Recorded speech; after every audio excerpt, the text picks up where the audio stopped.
Hello दोस्तों, आज हम बात करेंगे ड्रामा खुमार की। फाइज अपनी वालिदा से कहता है, भाई ने बहुत होशियारी से सब कुछ किया है, अब हमें जल्दबाजी से काम नहीं लेना चाहिए। मैं आपसे वादा करता हूँ, मैं इस कारोबार को बहुत बड़ा बना दूंगा और ये वादा भी करता हूँ, जो भाई ने किया उस सब का हिसाब भी लूँगा। इतने में पैस के वालिद घर आते हैं और पैस के वालिदा से कहते हैं, तुम्हारे बेटे ने हमें धोखा दिया है, अब हमारा ऑफिस भी हमारा नहीं रहा। रेहान ने ऑफिस भी अपने नाम कर लिया है और ये सब कुछ रेहान ने शादी के बाद अपनी बीवी और ससुराल के कहने पर किया है और अब मैं इसके खिलाफ कानूनी कार्रवाई करूंगा।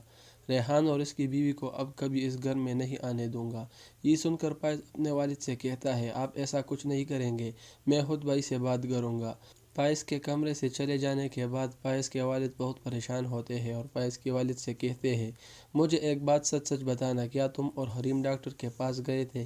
पायस की वालिदा खामोश हो जाती है, जिस पर पायस के वालिद कहते हैं, रेहान की बीवी से अच्छी हरीम थी। ये बात सुनकर भी पायस की वालिदा कुछ नहीं बोलती, जिस पर पायस की वालिद को शक होता है कि हरीम के साथ जो कुछ हुआ उसमें मेरी बीवी का भी हाथ है। 2 दिन के बाद पायस एक बार फिर अपने भाई रेहान के ऑफिस जाता है और अपने भाई रेहान से कहता है, कभी किसी ने अपने घर में चोरी की? रेहान ये सुनकर बहुत गुस्सा होता है और फैज़ से कहता है कि कारोबार मेरी वजह से इतना बड़ा बना और मुझे जब हिस्सा ना दिया तो मैंने ये किया।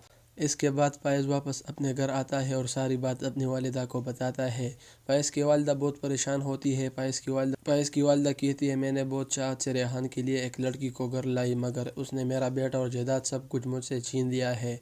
मैं इससे बदला लूँगी। दूसरी तरफ इजाज़ असलम बहुत खुश होता है। हरीम जब इजाज़ असलम की वालिदा की सालगिरह पर इजाज़ असलम के घर जाती है। इजाज़ असलम की वालिदा को हरीम बहुत अच्छी लगती है। इजाज़ असलम की वालिदा सालगिरह ख़त्म होने के बाद अपने बेटे से कहते हैं कि लड़की कौन है और इसके बारे में बताओ। इजाज़ असलम अपनी वालिदा को हरीम के बारे में सब कुछ बता देता है। इजाज़ असलम की वालिदा कहती है, मुझे ये लड़की बहुत अच्छी लगी। कुछ दिन बाद फायज़ा हरीम को अपने बॉस इजाज़ असलम के साथ देखेगा। फायज़ सोचेगा, मेरी वालिदा ठीक कहती थी, ये लालची लोग है और जो नासिर ने बोला और देखा वो सच है। फायज़ की वालिदा देखती है फायज़ बहुत परेशान है। फायज़ की वालिदा ये देखकर फायज़ के वालिद से कहती है, अगर हम फायज़ की शादी किसी बड़े ख़ानदान में करें तो हमें बहुत पैदा हो सकता है और मेरी नज़र में एक रिश्ता है।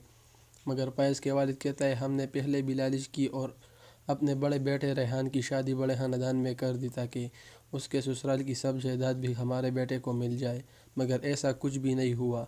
उल्टा हमारा बेटा भी हमारे हाथ से निकल गया और जायदाद भी।